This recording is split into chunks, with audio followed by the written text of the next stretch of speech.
Xurafatlar, cəfəngiyatlar, dinin ruhu qalır qıraqda, din təzədən bir vasitələrə çevrilir.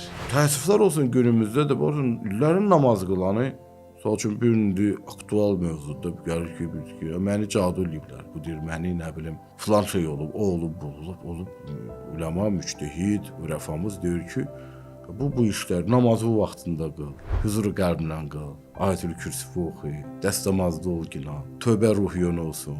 Vəliyullahın ziyarətini get bir dənə Allahın dostunun ziyarətini ilə, bir dənə mənəvi yenilən, bir dənə bu cür bir əyyamın içində bir dənə səmimi qəlbdən hanım Fatimə Zəhra salamullahi əleyhə salam göndər. Sən imanın ola adamın etiqadı ola, heyfdə adam gedə heç bilinmir imanları nə, mövzuları nə, məsələləri nə, dinlə bağlı bir şeylər eləyərlər ki, baxarsan ki, din adınadır.